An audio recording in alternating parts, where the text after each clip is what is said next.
So ayan, panoorin natin ito lalo na sa mga naninigarilyo dyan. Panoorin nyo to hanggang dulo yung video na to para makita nyo kung ano yung ginagawang sa sigarilyo.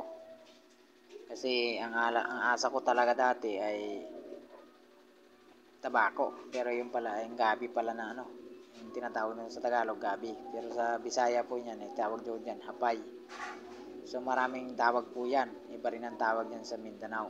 So yan, panoorin nyo yan kung paano pinaprocess nila yung dahon ng gabi, tapos ginagawa palang sigarilyo. So asa po kayo na yung gabi ay yung tabako talagang yung sigarilyo tabako yung nilalagay, pero yung pala ay dahon na ng gabi. So pinaprocess lang nila yan, patuyuin, igayat-gayatin, tapos ilalagay sa machine. Paglabas ay yun na, naka-stick na po yan. So grabe ang mahal ng sigarilyo, no? Tapos ganun lang pala yung proseso.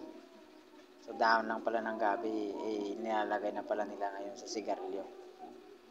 So hindi to paninira sa mga sa kumpanya ng sigarilyo. Depende ho yan sa company. May mga company na talagang sumusunod sa proseso, may mga company talagang ganito na parang hindi natin alam kung bakit ganito yung ginagawa nila.